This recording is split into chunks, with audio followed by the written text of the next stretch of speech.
Good morning. My name is Parneet Kaur, Assistant Professor at Khalsa College of Management and Technology. Today I am going to deliver my lecture on data structure. Before going into the details, I would like to discuss few terminologies that we use in data structure. The first one is data. So data is what? It is basically a collection of raw facts and figures. Let's suppose I have written 18. Now 18 is what? It can be age, marks, house number, street number. It can be anything. So no useful information can be deducted from data. So this is known as data. Second one is data element. A single unit of data is known as data element. Further, it is of two types. The first one is grouped data element and the second one is elementary data element. So first of all, we talk about the grouped data elements. These are those elements which can be further divided. Let's suppose name. Now we can divide name to first name, middle name or last name. In the similar manner, address. It can be divided further as house number, street number, area, etc. So the data which is divided further is known as grouped data elements, whereas elementary data elements are those which cannot be divided further. Let's suppose your roll number, phone number, which cannot be further divided. So now comes the term data structure. So data structure is any logical or mathematical model that represents the data is known as data structure. Means we can structure our data in any of the form, like either in the hierarchy form or in a linear way. The way in which we store our data is known as data structure. Data structure is of two types: linear and non-linear. The first one is linear data structure and the second one is non-linear data structure. First of all, we talk about linear data structure. So in linear data structure, all the elements are stored one after the another, that is in a continuous manner. For example,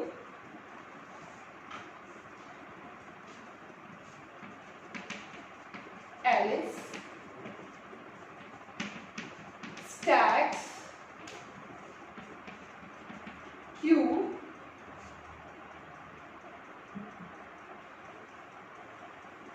and linked list. Whereas non-linear data structures are those which are not stored in a continuous manner. For example, trees and graphs. We will discuss them later. So first of all, linear data structures are those which are stored in a continuous manner, and non-linear data structures are those in which elements are not stored in a continuous manner. Non-linear data structures are of two types. The first one is trees and second one is the graph. So let's discuss trees first. So in the case of trees, the data is stored in a hierarchy way with the help of nodes and vertices, where node itself represents an element and vertex represents relation between nodes. Let's suppose this is a tree structure in which the various elements are stored. Here, the circles represents the nodes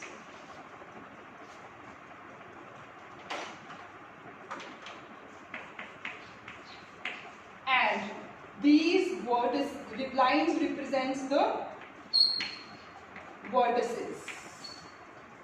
The static node of the tree is known as root node, and the end of each node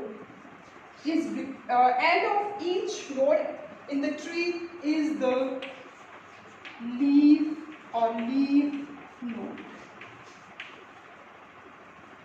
So in this manner, the data is stored in trees. It is in the hierarchical manner. Whereas in case of graphs, the data is not stored in hierarchical form.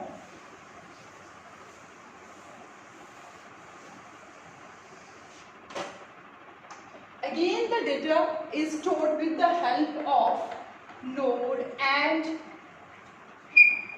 vertices, but it need not to be necessary in a hierarchical way. Let's suppose this is our first node. It is directly connected with the node A is connected with node B, is connected with node C. Again, there is a connection between D and C. So it need not to be in a hierarchical manner. So in this way, we represent the data in a graphical way. Now we are going to discuss linear data structures.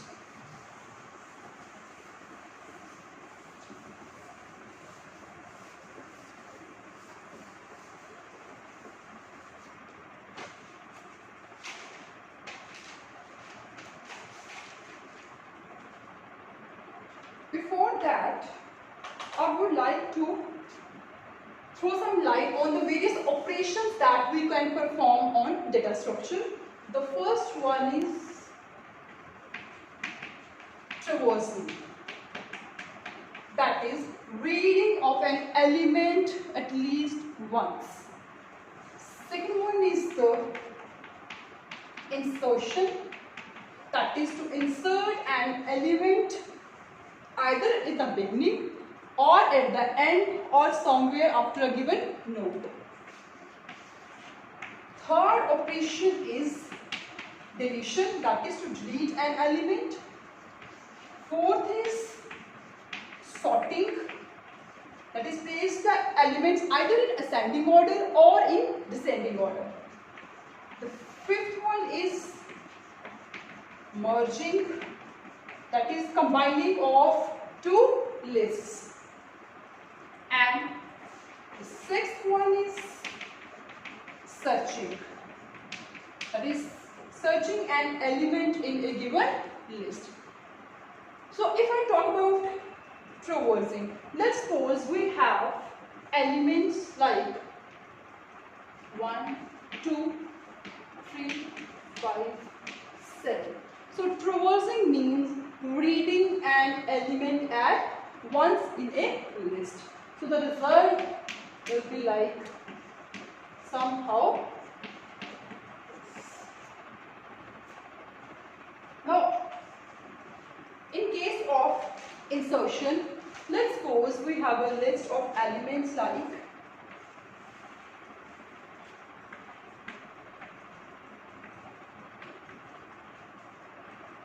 7. So, a list A or array A contains the elements 2, 1, 5, 3 and 7. And I want to insert an element at the third position, that is at the third location. So, the new list will be look like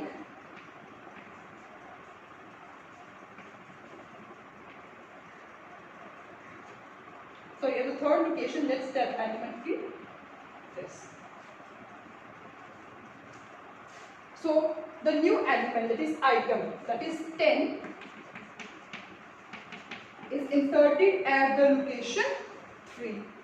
In the similar manner, in case of deletion, let's suppose if I want to delete the fifth element from its position, that is from the location 4, then I have to move each and every element one position upward. The element at the fifth position now resides at the fourth position, and the element at the sixth position will become at the place of fifth.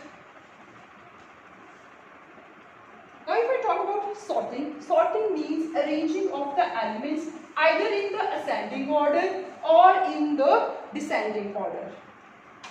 So in case of sorting, let's suppose we have a list of elements as 1, 5, 3, 2, 7, 6. Now when we apply some sorting algorithm, the list or the output will be like 1, 2, 3, 5, 6 and 7. So either we can sort the elements in ascending order or in descending order.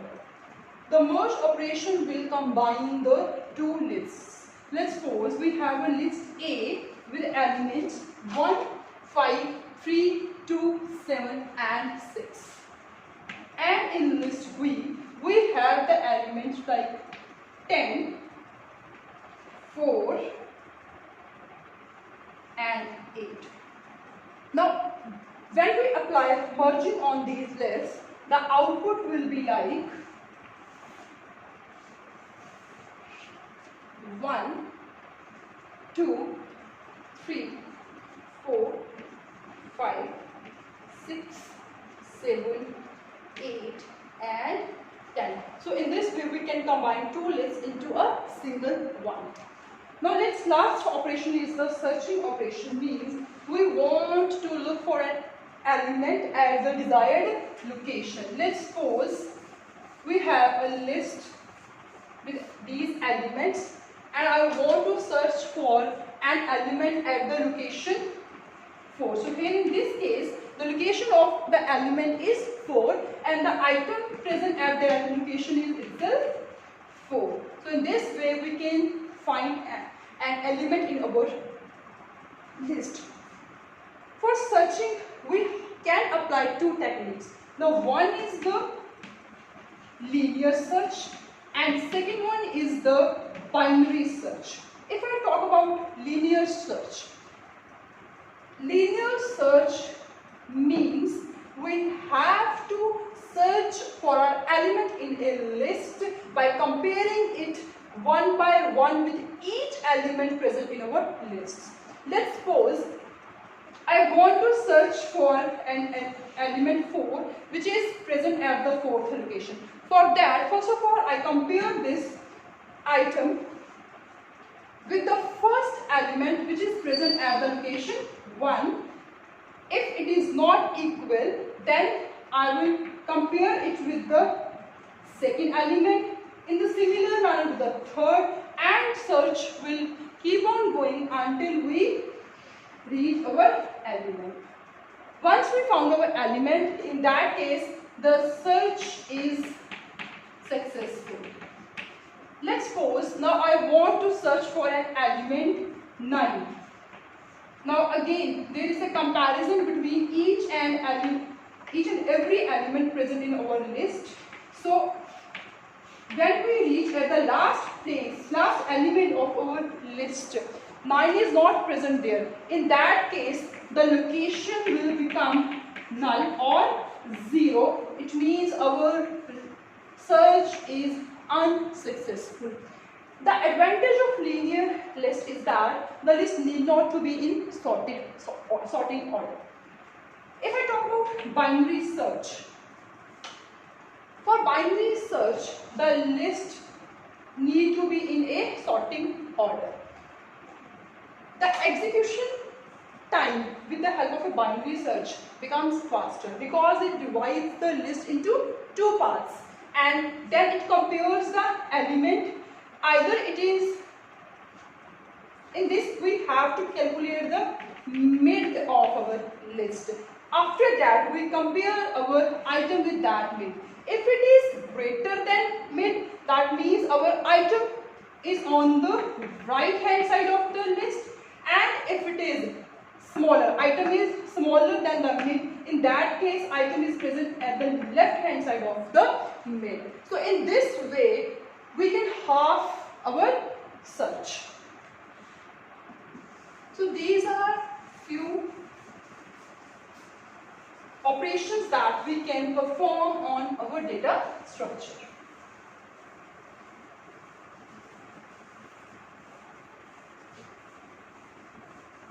Next,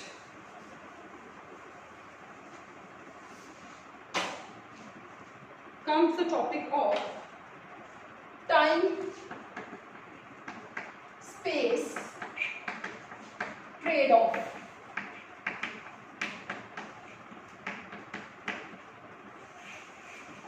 So time space trade-off defines that any attempt to increase in execution time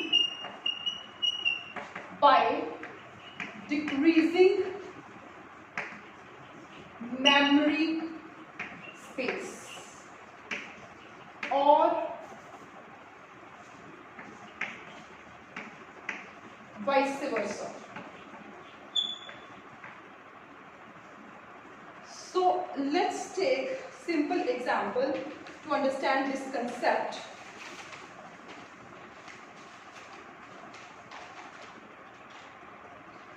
Let's suppose we have a program in which we are going to repeat our loop again and again. Here I is a loop variable which is of integer type.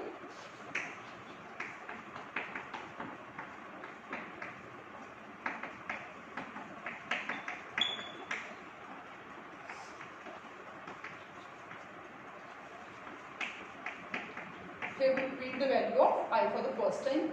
Again, I am going to repeat this loop.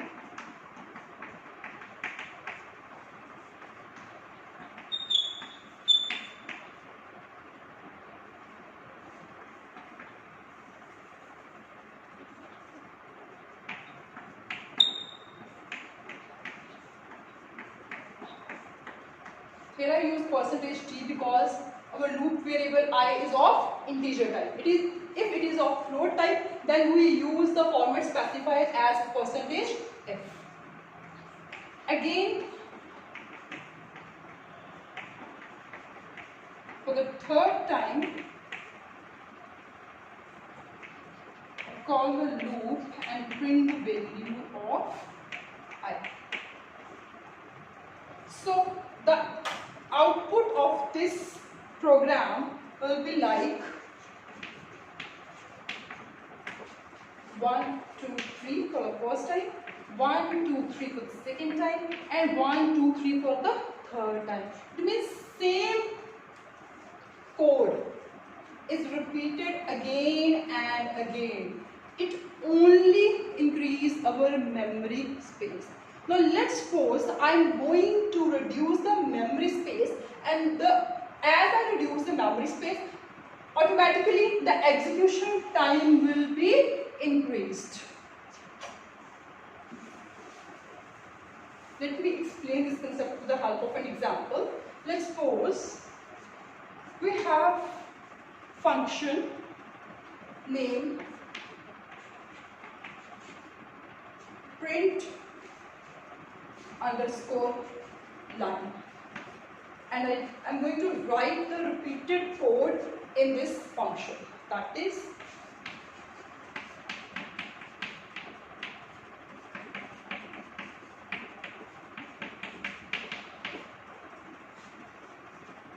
and in the main function I'm going to simply call this function. So here I do need to initialize my variable, and also the value of I need to be printed here. So in my main I'm going to call this print line function as many as times I want. So in my previous program it is called 3 times.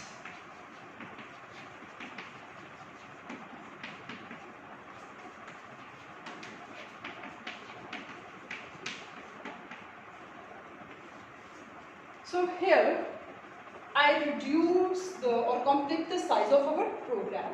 The code which is used again and again, I place that code under one function. Now in my main program, I just need to call this function. I need not to write this code again and again. In this way, I reduce the memory space and the execution time becomes faster.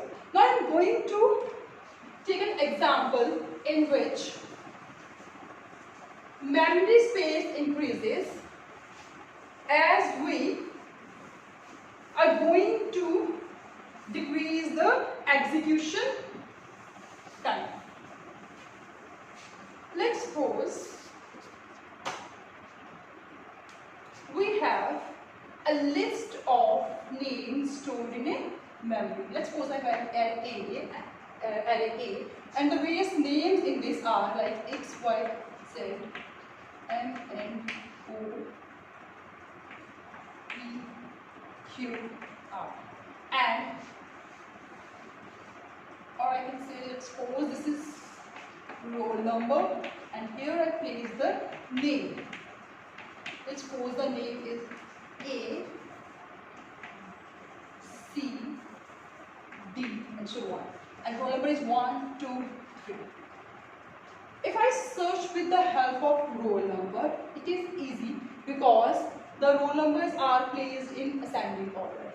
But if I talk about the name, if I want to search an element with the help of column name, in this case, if I apply linear search, then it will take more of the time. But if I want to apply binary search on that, in that case I need my list to be in the sorted order, because binary search only works with the list those are in a sorted manner.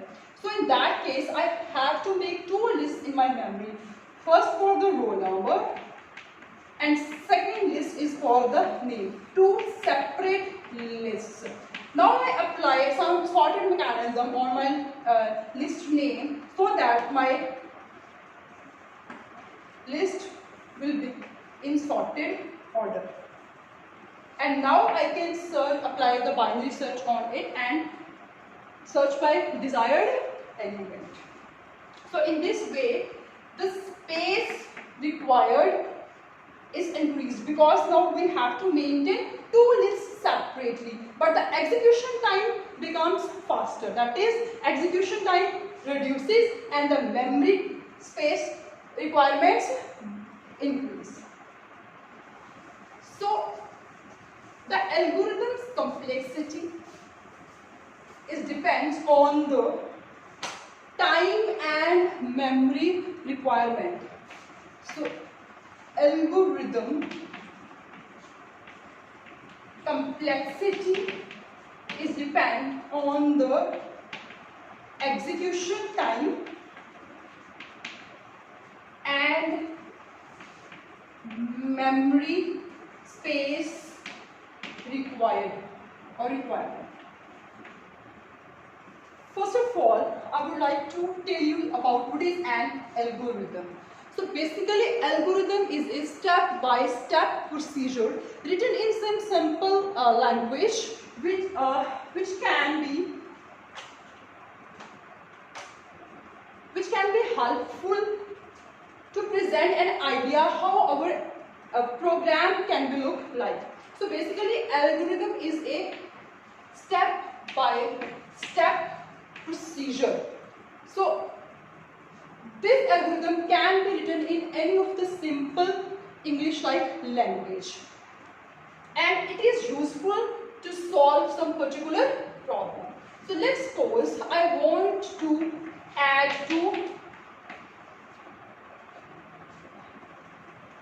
variables a and b. Let's suppose the value of a is 2 and b is 3.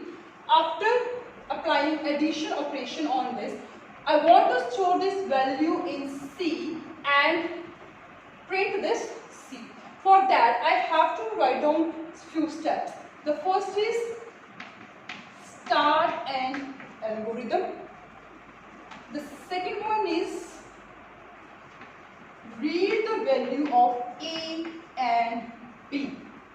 The third step is sum A and B.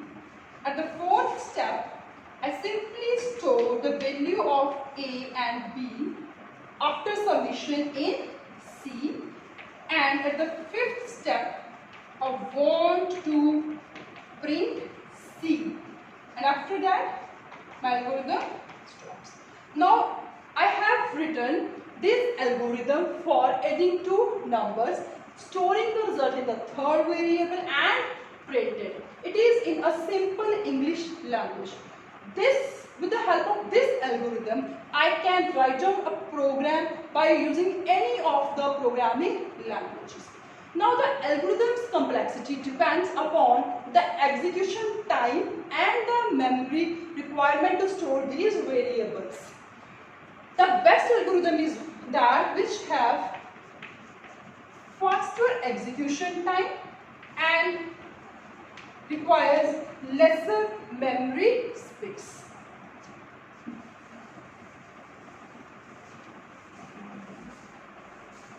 In this, we also use some of the asymptotic notations which can tell us about the execution time required and the memory required.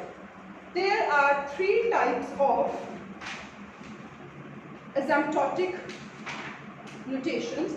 The first one is theta notation. So simply theta notation is used to find the upper bound and the lower bound of an algorithm. It means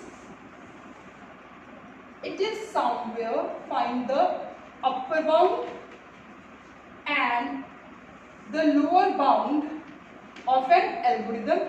So basically theta notation describes the average case of an algorithm. The second notation we use is the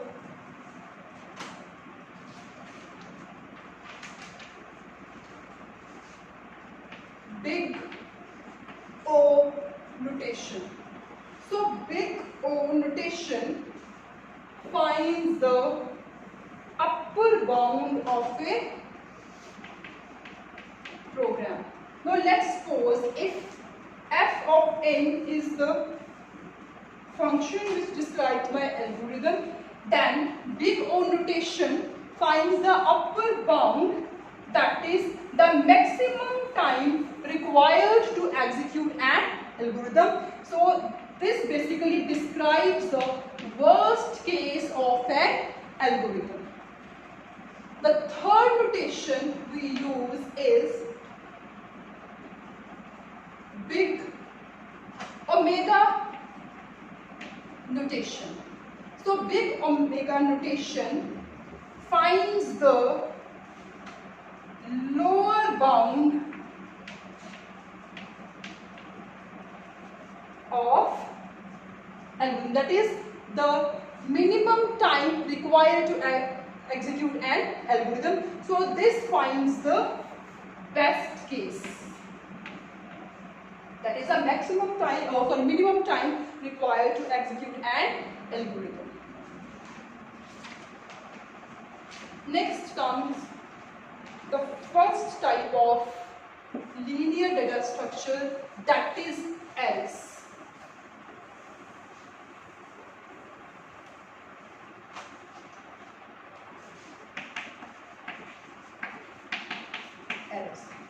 Now what is an array? Basically array is a collection of or linear collection of homogeneous data elements. Homogeneous data elements means a collection of those elements which share the same attributes.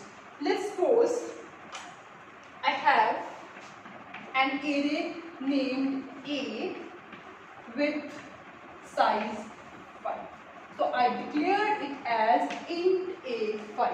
So here int is the data type, array A is the array name. So all the elements in an array are stored under a single name, that is A. 5 denotes the maximum size of my array. So if I declare array in this way using a single subscript, this is known as one-dimensional array. One-dimensional array, as it uses a single subscript. Now if I declare array as int A 5. In this case, now I am using two subscripts, one for storing the number of rows and second for the represents the column. So this is known as two-dimensional or multi-dimensional array.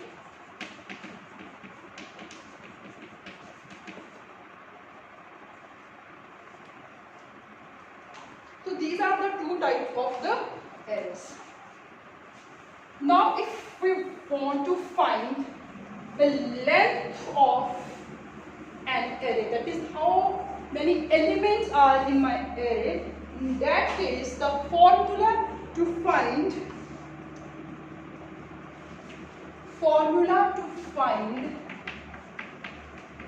length of an array is equal to lower bound minus upper bound minus lower bound plus 1. So let's suppose I have an array A with 3 elements, that is at the place A0 is 1, at location A1 is 2, at location 2 is the element 3. So the upper bound is what? The upper bound is here 2 minus the lower bound here is 0 plus 1. So 2 minus 0 is 2 plus 1 is 3. So the length of my array here is 3. With the help of this formula, we can find the length of our array.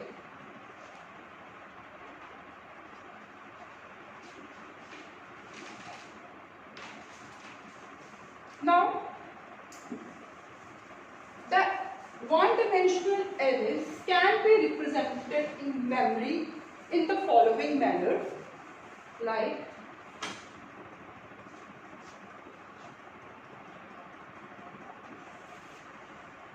here are the memory addresses. This section represents the memory address. Suppose it starts from 001.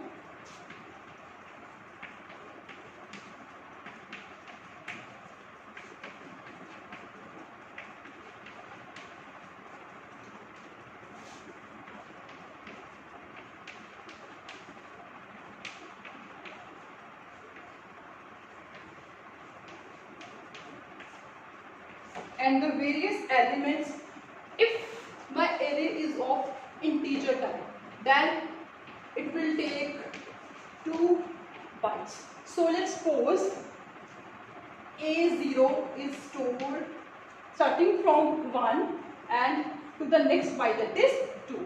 So A1 is somewhere here, A2 is starting from 5th position, A3 from 7th, A4 from 9th, and so on.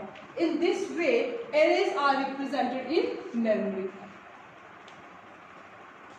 Now, we are going to apply a formula to find the element in a list. And the formula is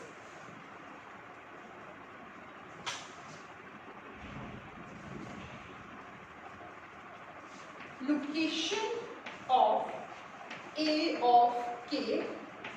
So the element A is array and K is the location of the element which I want to search.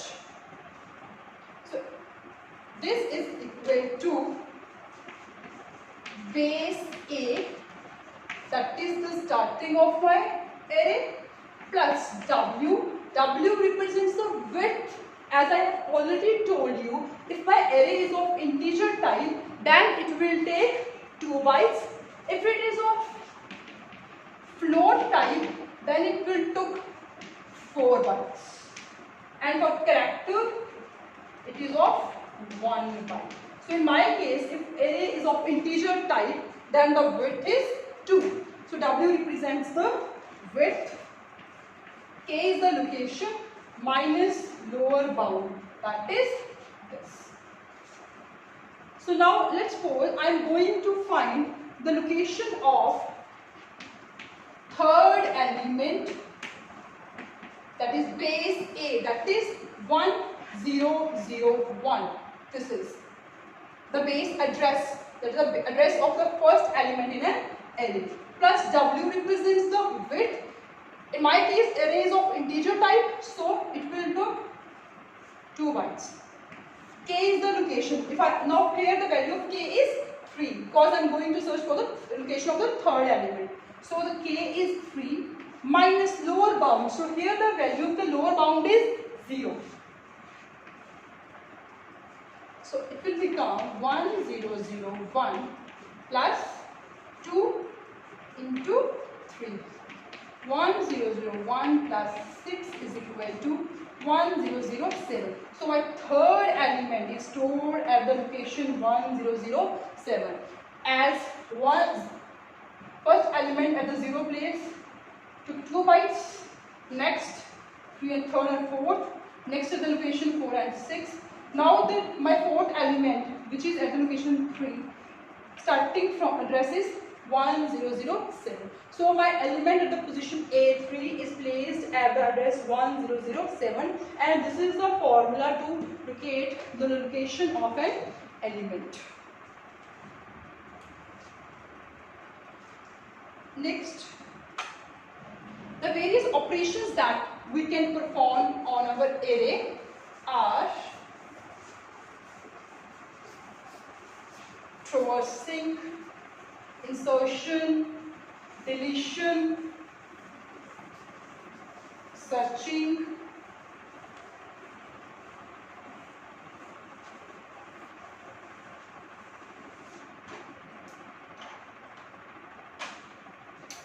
so the first operation that we can apply on arrays is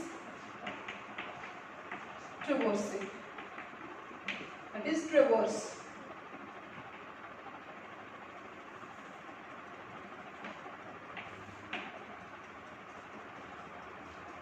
Traversing means applying the process on each and every element of an array, that is reading an element at least once.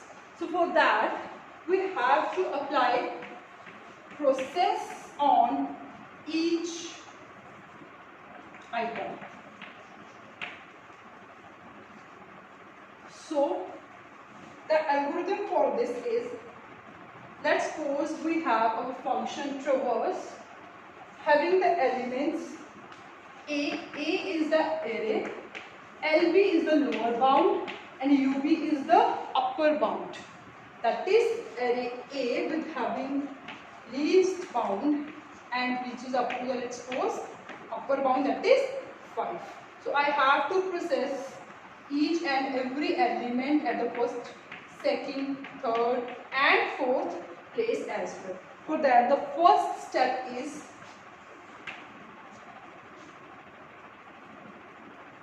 for K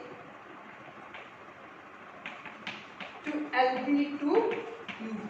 Means K is the loop variable starting from the first lower bound to the upper bound. It has to process or read each item, that is each A of K. End of loop and exit. So it means starting from the lower bound, that is LB, A0. Read the first element, that is applying the process A at the A0 position. We read the first element, let's suppose that is 1. After that the value of the K incremented by 1. Now it points at this location. At the A1 we have another second element, that is, let's suppose 3. Then again the value of the K is incremented by 1. The pointer points at this position. Now from here we can read that our third element, that is, let's suppose 5, in the similar manner 7, 8 and 10. So this is the fifth element in our array. After that, when the value of K is incremented by 1, the condition becomes false and we simply exit from our program. So in this way we can traverse our array. The next algorithm is to insert an element in an array.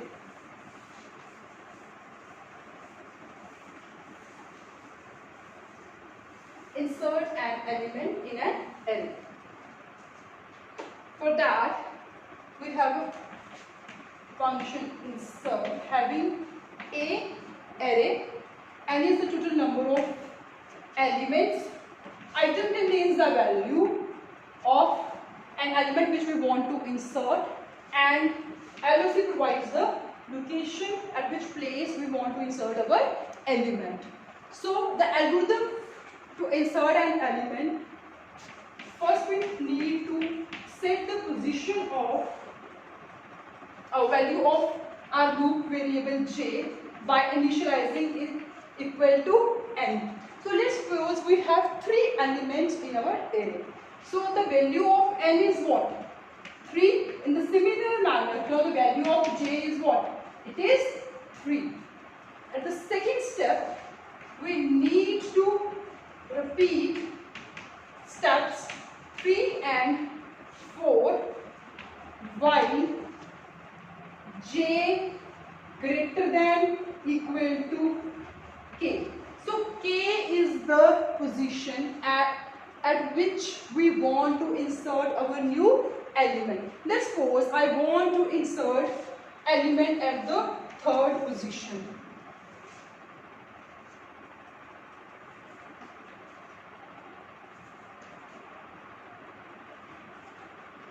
So I want to insert at this position. For that I have to place this element here and this element at this position. So this position will become available to insert the third variable. Now the location of my element where I want to insert it is 3. So here the value of k is what? It is 3. For the first time when loop is checked, here the value of j is 3. It is not greater but it is equal to 3. So the condition becomes true.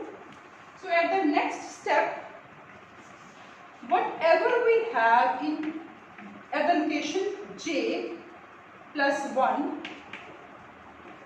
sorry, at the location j, we simply move one step downwards. That is, if this is a of j, then the next position is a of j plus 1. We have to shift our element one position downwards. Then we will create a room for our new element. So for the first element condition becomes true, that whatever we have in a of j, so a of j means at the location a of 3. So if it is starting from a of 0, 1, 2 and 3. So that will automatically be reside at the place a of 4.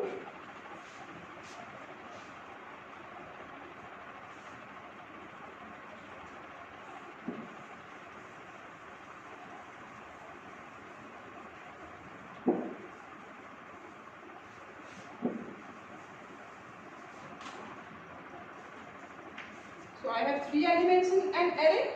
Now this is at the position j.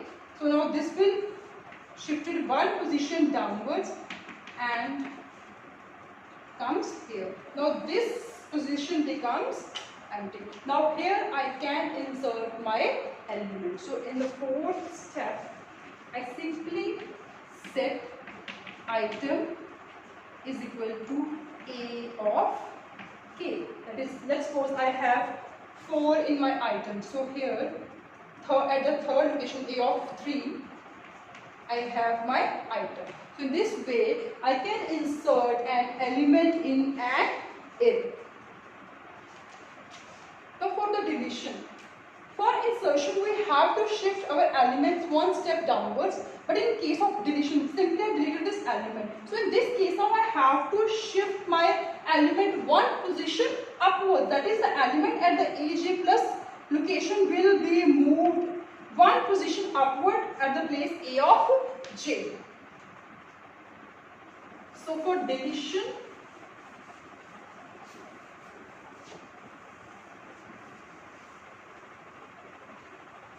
first of all, we simply set whatever we have in our item, that is the item which we want to delete, we simply locate that item and delete it from the list, and then we repeat the step 3 and 4 for k to j, n minus 1. That is, starting from, let's suppose, for j is equal to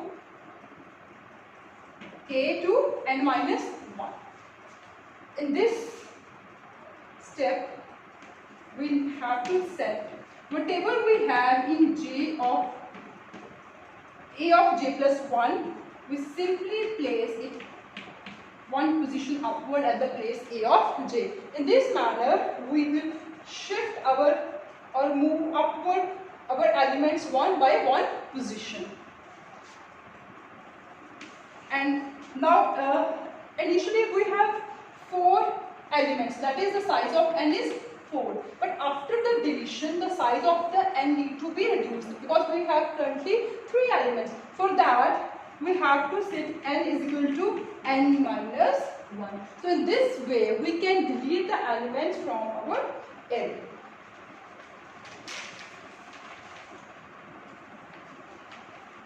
Now I am going to discuss 2 searching techniques. The one is linear search and the second one is binary search.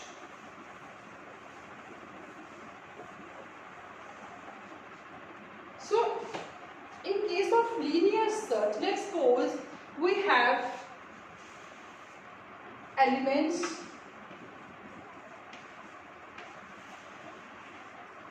these 5 elements and I want to search for 7. So here I have to compare each and every element with our item. So if it is not equal, then the comparison will be taken with the second element. Again, if there is no match, comparison with the next element. If it is equal, then the search is successful.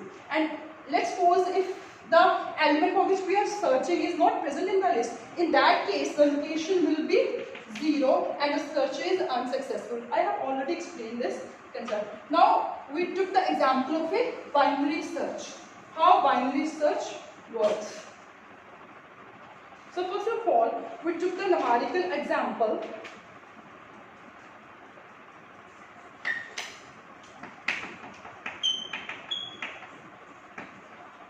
Binary search.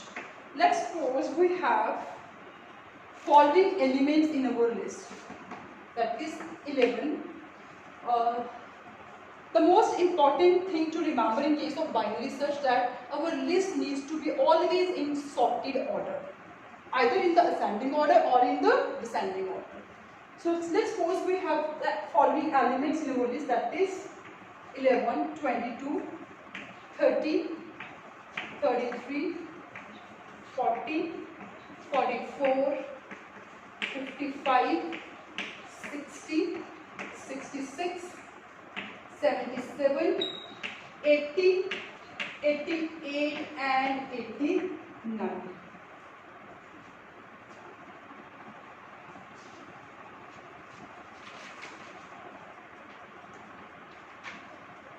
And now I want to search 80 in my list. It means item contains the value of 80. Now we have to count the total number of elements in my list. So there are total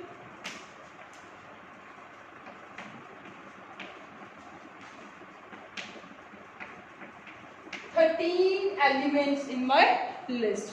So in case of binary search, first of all, we need to calculate the mid. For that, I have to add my beginning with the n and divided by 2. So the beginning is 1, end is 13. By dividing it by 2, I have 7. So the element 55 is at the 7th position and this is the mid of my list. Now I have to look for my item, that is 80, which is greater than. So 80 is greater than my mid. It means item is greater than mid. So I have to search in the right side of the mid. Now in this case, this is what? Now this becomes the beginning and end remains the same. End remains the same, only beginning will change. Now let's suppose if my item resides on the left hand side, in that case beginning remains same and end will be changed. So this, that is mid minus 1 becomes the end. But now in this case beginning is from this element, so this is mid plus 1.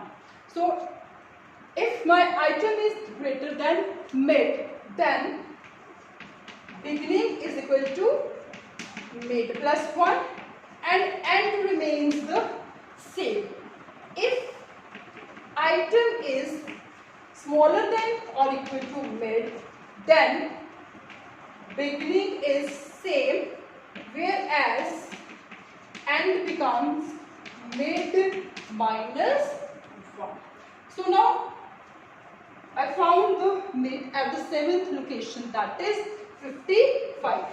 Now 55 is smaller than my item, so I have to continue my search on the right hand side. So again I need to compute the mid.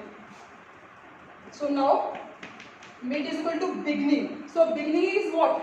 It is at the 8th position plus end is at the 13th position. So it will become 21 by 2, that is 10.5. So the 10th element.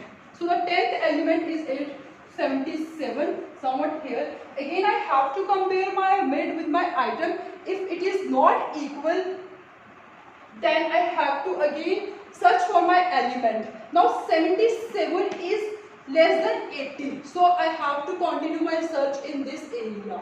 Now my beginning becomes 11 and end becomes 13, or divided by 2, I got the value 12 here. So I have to compute the mid here. Now 88 is greater than 80, so I have to change the end. Now beginning is what? 11, and is what? 11 divided by 2, I produce the result 11, so I have found my item. So in this way binary search works. That's all for the today's lecture. Thank you.